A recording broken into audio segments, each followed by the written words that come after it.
experts on the desk. Thank you, gentlemen.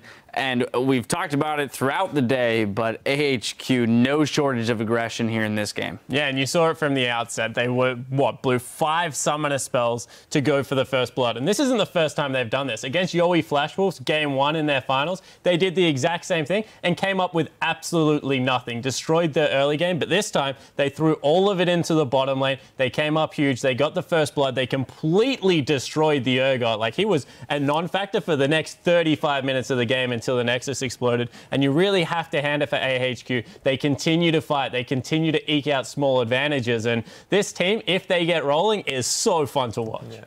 And once they did get that kill onto Steelback, they kept coming back to that lane. Mountain did not let the pressure up, and he was finding really unique gank paths and gank timings that you wouldn't expect. It's kind of like when he's playing Jarvan. He's like, I'm going to come behind your turret, flash EQ, really overextend for it. This game, he's like, I'm sitting in Dragon Pit for 30 seconds before this gank comes out. And they sensed it too. They were like, all right, maybe he's here. No, wait. And then they kept going back and forth. And then as soon as they walked too far forward, that's really good instincts by Mountain and really good patience as well. I think it's credit to AHQ, obviously focusing the Urgot, immobile champion, no real peel with the Nautilus, particularly in the laning phase, but a little disappointing from Reignover. You know, Sejuani has impact in the early game. She's got a knockup, she's got the slows, the red buff.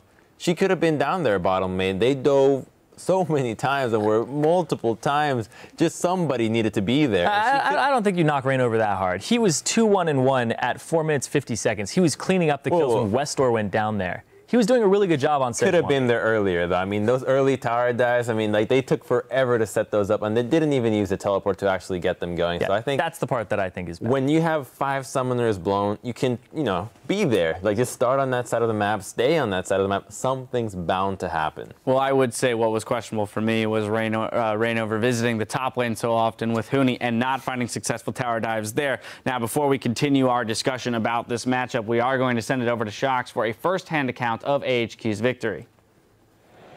Thank you very much, Dash. I'm joined here by Westor after that very impressive victory of AHQ over Fnatic and helped by our interpreter, Peter. First off, congratulations. Very impressive victory, as said. And you decided to go for the Fizz after having a rough game versus EDG. What made you so confident to pull that out versus Febiven in this matchup? 很恭喜你的胜利。你第一场比赛和 EDG 表现不是特别好，不过第2场你选择了小鱼人，你为什么那么有信心在你的小鱼人里？第一场我们是围绕着克里斯塔的角色在打，所以我选择用死歌做保护的动作。那第2场我们选希维尔，所以就用飞狮去做冲牌。So the first game, our game plan was around Kalista, so I wanted to play a more supportive champion. This game, because we have Sivir, we were very heavy into diving into the other team, so I picked Fizz, which is a great pick. Quite a lot of diving indeed. Now, Westor, you guys, this can be called an upset, taking down Fnatic after their Game 1 performance. Last year when I talked to you at the World Championship, you guys took down EDG in an upset. But does your team have what it takes to be more than that upset team? Can you guys make that work and maybe grab a title here at MSI?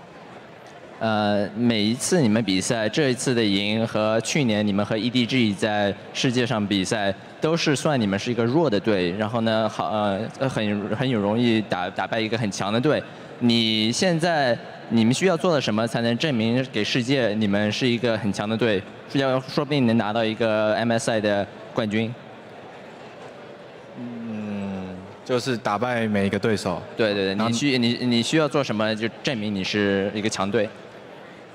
就我们可能前面的处理要再更好一点，然后有些沟通，要再加强。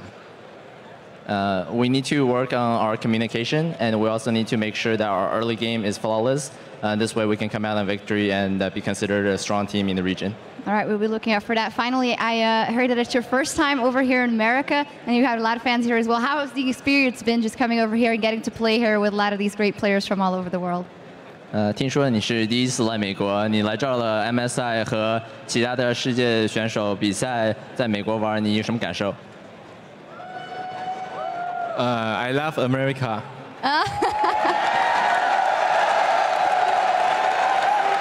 Well, everyone here loves you. Congratulations, fantastic victory in Western AHQ over Fnatic, and we're going to go back over to Dash and the guys over at the desk.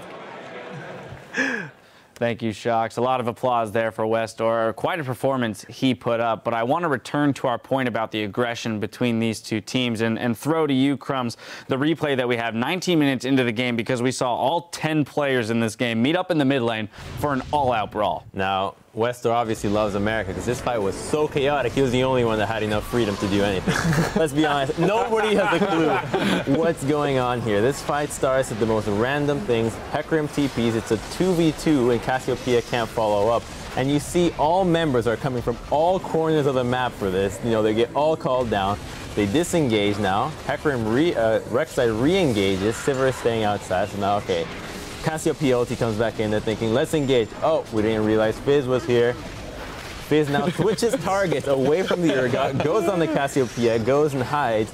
Now Sejuani gets his, oh, Sejuani, oh, somebody follow, oh, Nara's here. And now there's a fight breaking out on the other side. Sejuani now overcommits, and now they're like, oh, we have Hecarim ulti and Urgot ulti. So now it's just a huge chaos. Like, seriously, I don't think the players knew what was going on here. Like, everybody's just trying to match their abilities and make sure that they can use everything, so that at the end when they look at it, it's like, well, I used my abilities. I did all I could. But in all seriousness, this is kind of as well where Fnatic struggles, and I think where AHQ just excelled really, really hard.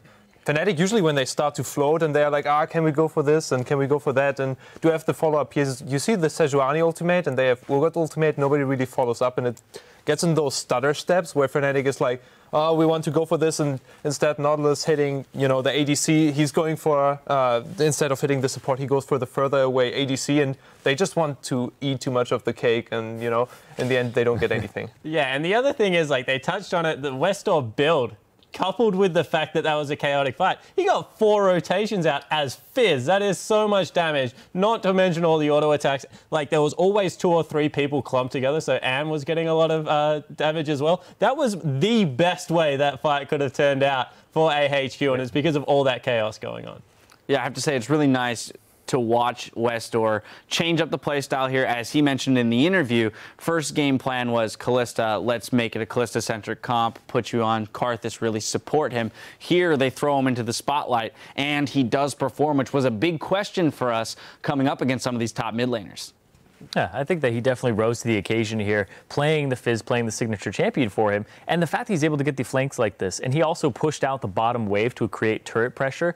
So that was a fight that AHQ, they were looking at for a little bit, and they were like, okay, if we do bring Westor up, we win this fight because the way it started going after Mountain jumped back in. Or if he doesn't come to that fight, he just pushes bottom turret and then they stall and they get that for it. So I think that his decision making in this game is really good. And we're not seeing the typical 4-1 push that he just permanently seems to do in most games. I love the adaptation from Fizz. He must have been listening to us in the analyst desk, because he had the Hecarim Gnar matchup the first time around, went the Randu and Spirit Visage. This time he rushed to Frozen Mallet. And he was actually able to contain Huni somewhat. I mean, he had some questionable teleport plays around the map, but it was still effective in that last fight as well. You know, it was a little bit hectic and undecisive from Fnatic whether they want to engage. If you're an Urgot and you start getting slowed and slowed, you kind of get the feeling that you need to be doing something and not just staying on the outskirts of the fight, slowed. On behalf of the analyst desk, I'd like to accept that victory for AHQ. Is essentially what we just said. For America as well. Yeah, absolutely. I'm sorry, I cut you off there. Well, Chibi. Fnatic, man, sad. But hey, I think AHQ played a really good game, and I was actually a little bit worried because they let the Hecarim open, which is the Huni champion.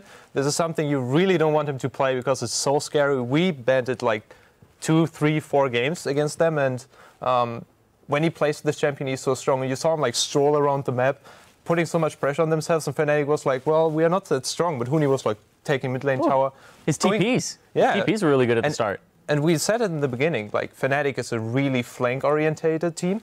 And what every team fight kind of started off was Huni TPing behind them, going for the carry, and either way popping the spell sheet right away from CVR and then following up with ultimate or just hitting the E right away. All right, I got to jump in here before we hit break. I want to shift gears to our next match, SKT versus EDG. We're going predictions. Spawn, we're starting with you. EDG are going to win this game. This is going to be very one-sided. Wow, strong words. All right. Sheepy, do you agree, disagree? Where are we I at? agree. I think that they have EasyHoon and not Faker. I'm going to the Church of Faker, but if it's EasyHoon, I think that Pawn will have a really good time and will just out-pressure. My religion is now EasyHoon. He's the hidden gem right now of Korea. You know, this guy is good. He may play these passive champions, but he plays things like Cassidy. I mean, he may not have as much success, but he gets to learn from Faker and practice against this guy. So I think he's no slouch, and I was disappointed with Pawn's performance against Westo. You know, he tried to roam a little bit too much and do too much.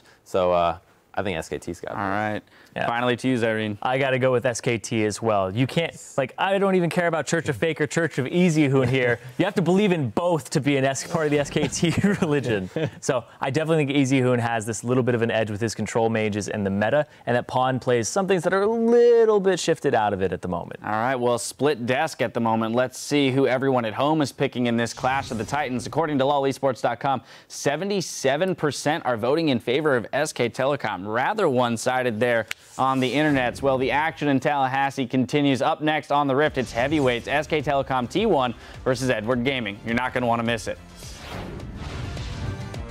Fnatic looking to start and end the day 2-0 off a win right here. He's level 5 with Flash, goes in, knocks a ton of damage on Albus. 1 kill picked up. Now on the Westor. Can't quite get the double. Flash isn't enough either. Trash.